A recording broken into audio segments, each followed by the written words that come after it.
All right, welcome back to Combust Astrology. My name's Liv. Let's go ahead and get into it. I'm going to be covering Mars entering Virgo. Apologies if anything is off on this video. My recording software just went kaput on me. So, anyway, let's get into the ingress of this chart and then an overall look at the coming few weeks with this placement. So first and foremost, Jupiter and Mercury are already in Cancer. I think that's phenomenal for this. Mercury is going to sextile the South Node pretty soon while this transit is starting to make itself underway.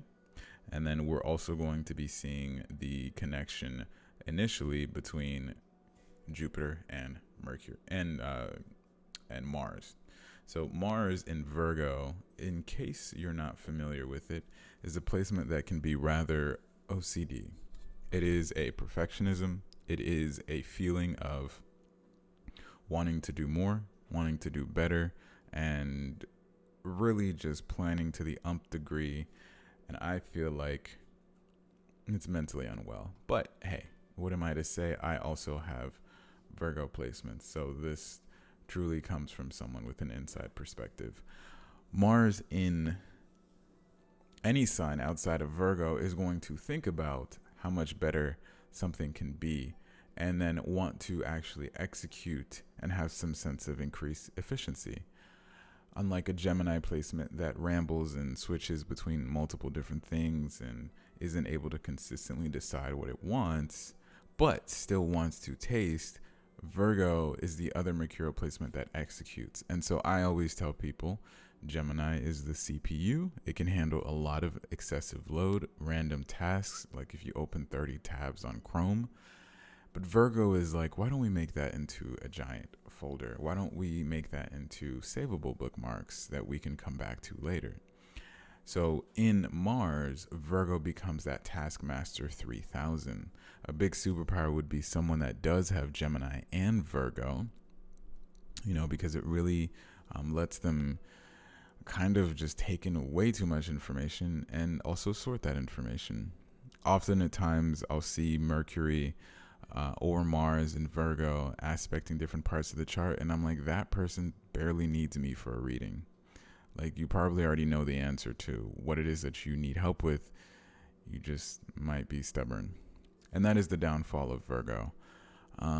Whether in Mercury or Mars, it can be a pain in the ass to work with at times because it just does not. It's not as like stubborn as a fixed sign, but it will definitely, when being given instruction, turn around and say, "But I thought," tilting head. It's very much that way. So as Mars enters Virgo in this season, you want to look at in your chart where you have Virgo because you really want to make sure that you still keep that balance.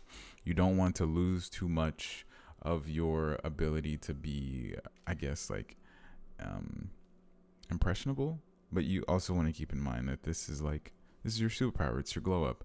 So being mindful of that also helps to not create unnecessary arguments. The North Node in Pisces still, in my opinion, reigns supreme over this placement, meaning even though Mars is in Virgo, you still got to remember and remind yourself that the current themes of the year is a sense of release, a sense of new. Between Saturn and Neptune, between Jupiter, between Uranus, all moving into new signs or have moved, it still is going to be about a sense of new. So in new, there is chaos. And in chaos, there is no order. That is the antithesis of Virgo, or a Mars in Virgo for sure. So what I would use this energy to do is to just create stuff as you go, like a conveyor belt that kind of brings items together. You can kind of sit there and as it's happening, try to organize it, but also let it go. Like, you're not going to be able to hold every single item and make it perfect. That's why there's defected parts. And sometimes those defected parts translate, in this analogy, to people, friendships, relationships, locations, things that you got to let go in your past as these other transits do their big number and truly help you with that. Now, the sextile does make it so that your intentions are for the best. It's not bad. And especially as we get closer to Cancer season, it's not a bad thing. But I just stress that you still remember, the whole mission of this transit as Mars is here. And as we have those last eclipses in the Pisces axis, is to allow change. The Mars in Virgo will just help you make it better, help you make it more efficient. Like if all of a sudden, Aries squaring Jupiter makes it so that you have to do some new thing, now the Mars in Virgo is able to help you make it better and more efficient, but not use the Mars in Virgo to be like, why is it like this? Why can't it be like no, that'll just frustrate you to the nth degree. You'll just be really mad. And there's no need for that. And as this transit is going to be here, I believe it's here for a good roughly 2 months. So we're going to have this, and I don't think it retrogrades. No, it doesn't. Which means that, you got 2 months of this energy. By the end of this energy, we'll already see Uranus in Gemini as that moves in July. And then every major planet will have moved into its sign. That you can feel. Pluto will be retrograded along with Saturn and Neptune. But overall for the transit, this coupled with Leo and Mercury, and I'll cover it again when Leo does go into Mercury, might be a little bit, that aspect of it might be something you want to keep in mind. But overall, it's a nice transit. There's not really too much that I have to say about this. I like these videos short and sweet. Thank you so much for watching.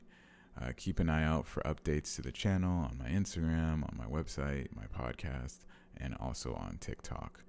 All the links are down below. Thank you so much and take care.